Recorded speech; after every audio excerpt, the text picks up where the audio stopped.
today is a very special day because I get to introduce you all to our 2026 seasonal artist. Welcome, Dylan Goldberger. Cheers. Cheers. Congrats. You made it through the gauntlet that Ryan, Telly, and Connor and everyone set up. We had lots of folks that we were thinking about, but we're so glad that we got our first choice for you for 2026. I'm definitely excited to be a part of it. Are you a big-time beer drinker or what? Yeah, I would say so. You're down with the beers, right? So tell us a little bit about your, from being an art Padawan to the Jedi you are today. So I'm Dylan Goldberger. I'm a printmaker and illustrator based in Brooklyn, New York. I guess I started doing art full-time right out of school pretty much. Did you go to art school? I went to art school in Brooklyn at Pratt. Oh, wow. In high school, I was leaning into a lot of drawing, but definitely probably cared about skateboarding a lot more. Yeah. And I mean, Pratt's a great school, obviously, but I wanted to go to New York City to skateboard. That was the driving factor in choosing the school. I went there for communication design with a focus in illustration. So I went and did all the graphic design, illustration, typography, and then by junior year you get into your main focus, which was illustration.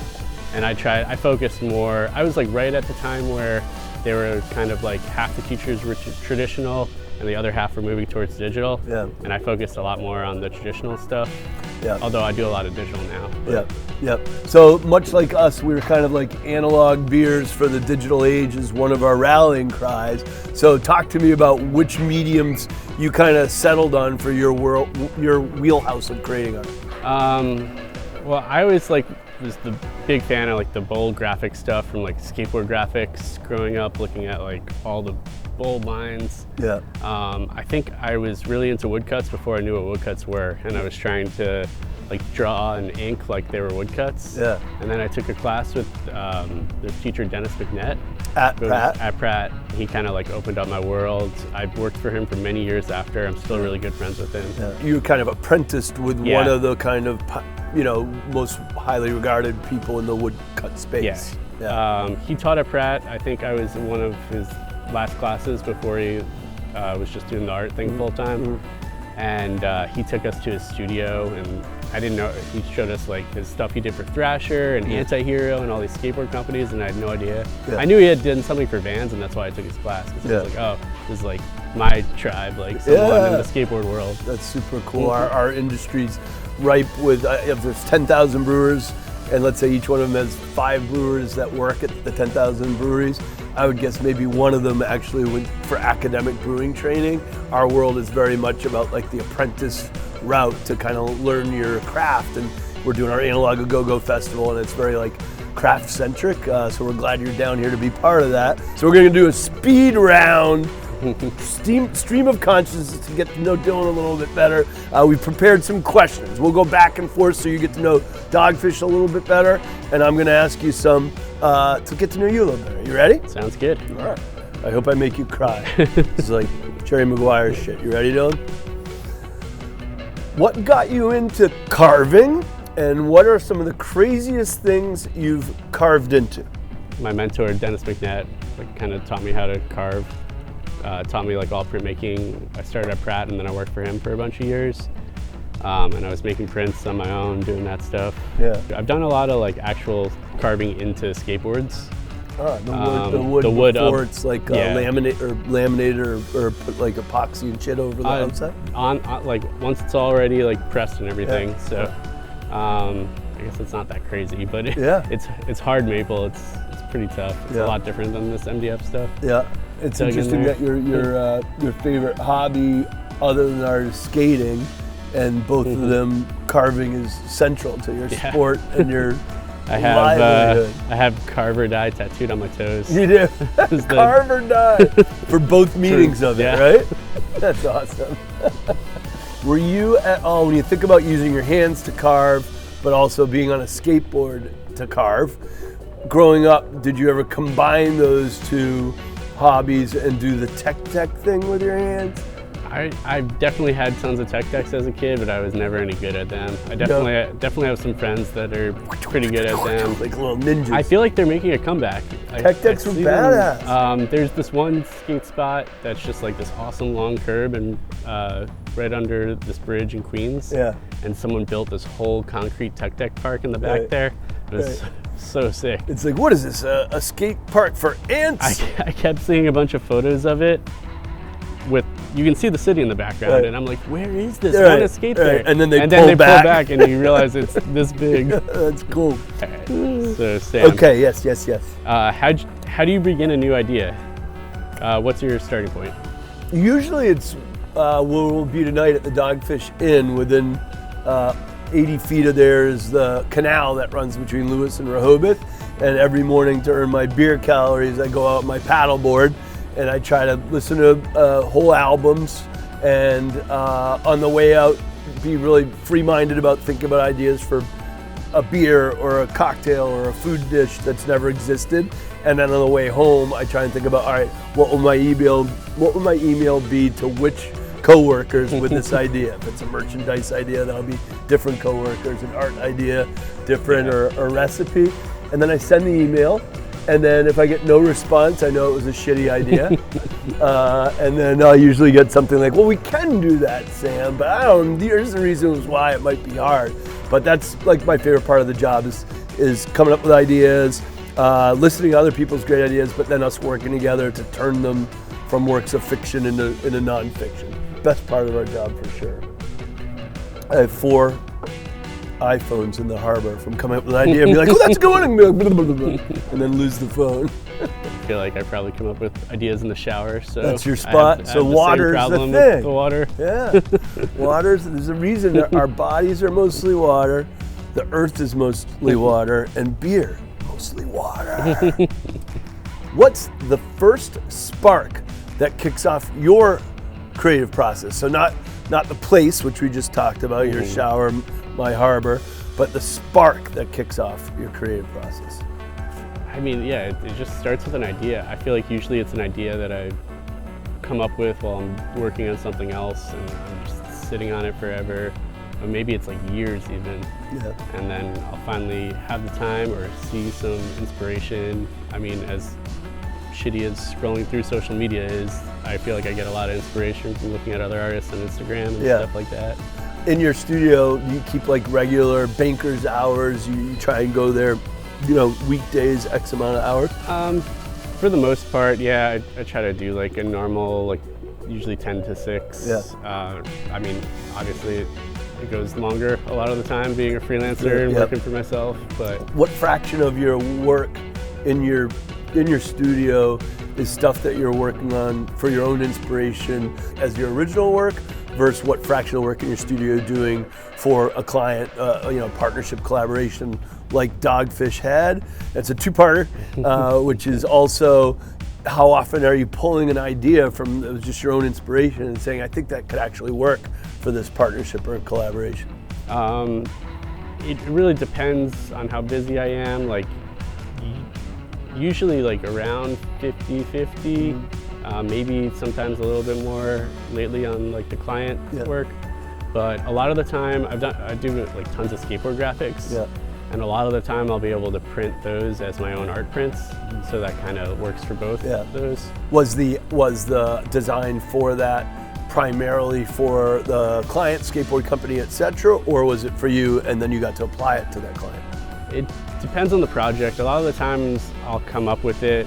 It'll be a new idea with them, but I'll have a lot of freedom with it. Yeah. But there's definitely a bunch of cases where I've taken artwork that already exists that I feel like, oh, this will work on a skateboard, or put these 2 together and it'll work on 2 skateboards. Yeah, that's cool. What got you into beer?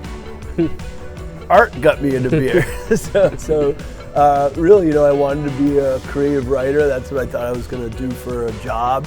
And I was living in the city I was born in a different borough than you. I was born in Queens, but I was living in Manhattan and taking classes to be a creative writer and working at a first-generation beer bar, and fell in love with beer, and sort of from there started homebrewing and the art of brewing. I was like, oh, maybe I can figure out creative stories to tell around recipes instead of trying to write the great American novel, write the great American beer recipe or beer business plan. So it really was like starting my career recognizing that I was a failed artist already in the medium that I thought I wanted to do, but then pivoting towards the medium of beer and storytelling around a brand versus trying to write, books and stuff like that?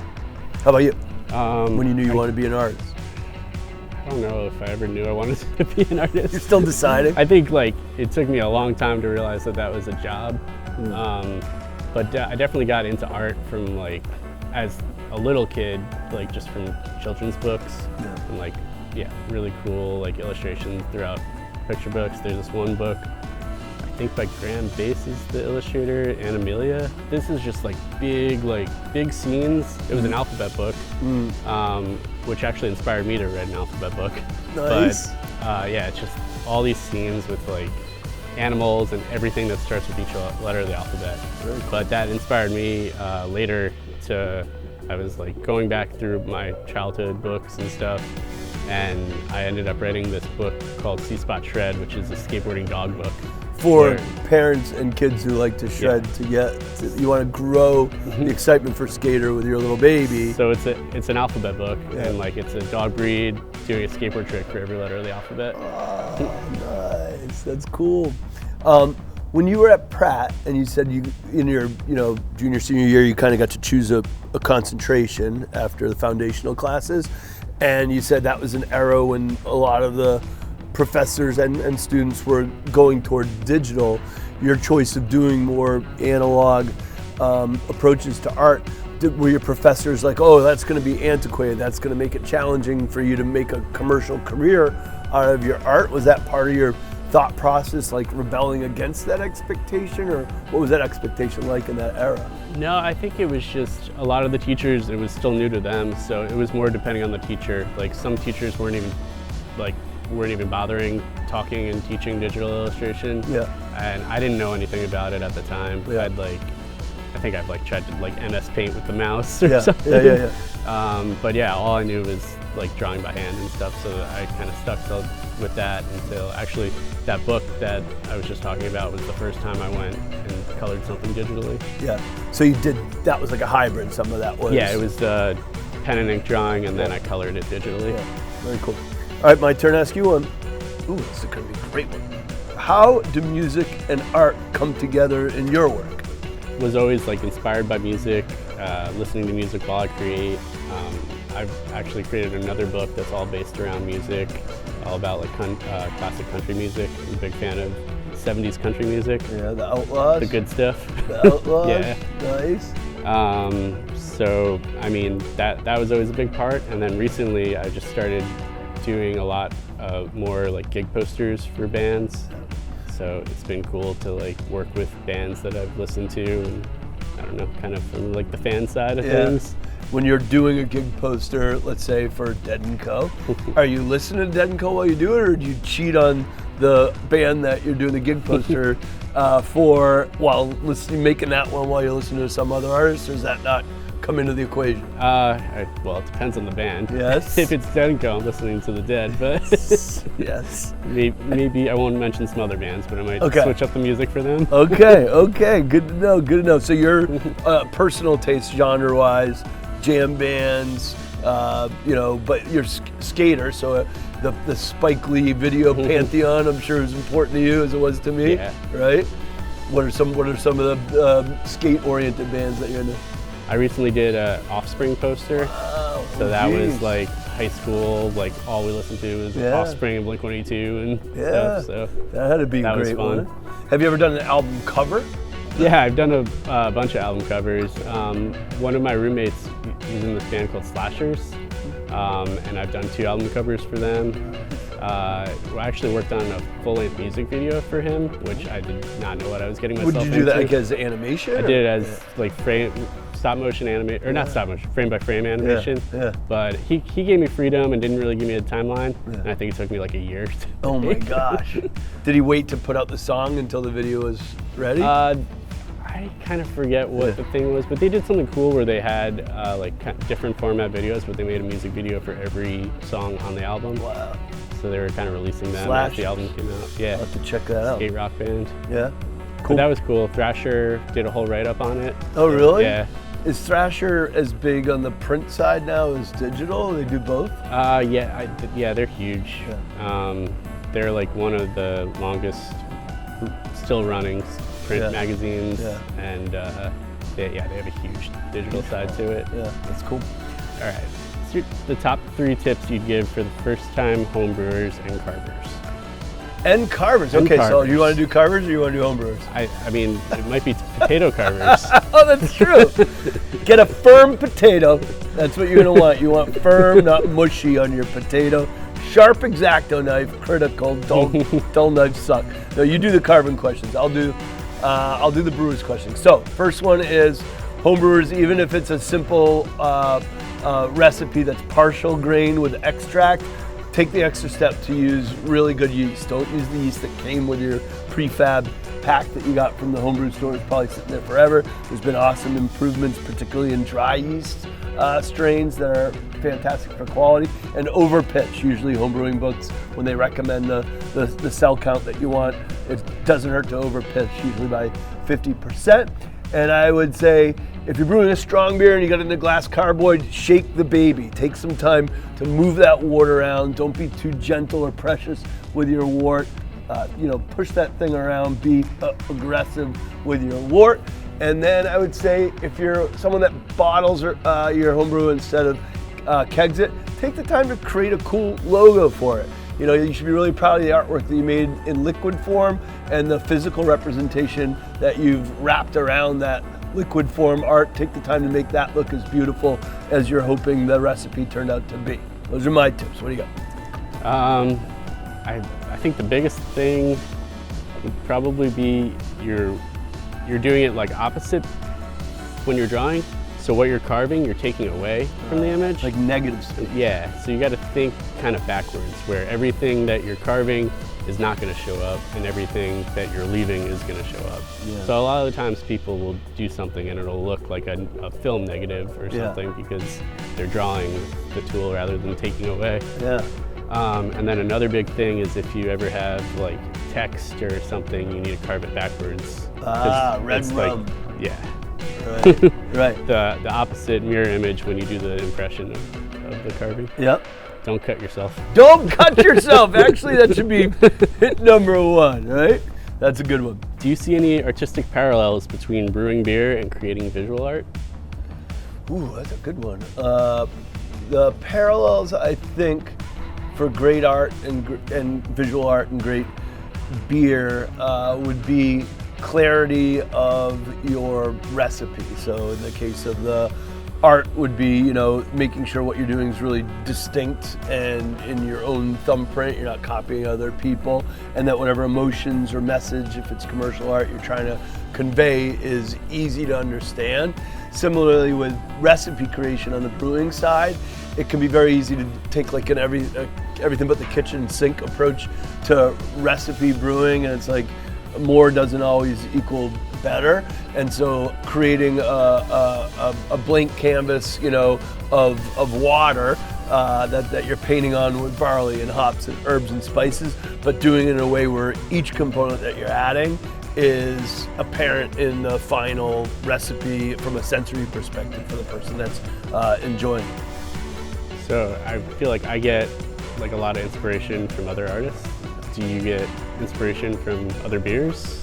Honestly, I get more inspiration from artists than I do from other brewers. Yeah. Like for me, and you mentioned, just scrolling through your social. I'm not on social, but like for me, things like I'm like old school analog print, so it's like I subscribe to Art Forum, New Yorker, New York Times, Wall Street Journal.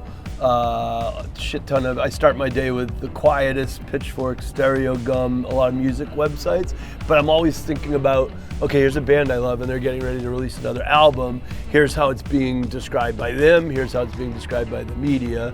Here's the experience of actually listening to the album and trying to think about that as storytelling and brand building, but through the eyes of, a different art medium. But then how can I apply that to the story we're creating, every day at Dogfish? So I'd say I get more inspiration from other art forms instead of the one that we get to work within. Is there other art forms that you're not working in but that you take a lot of inspiration from?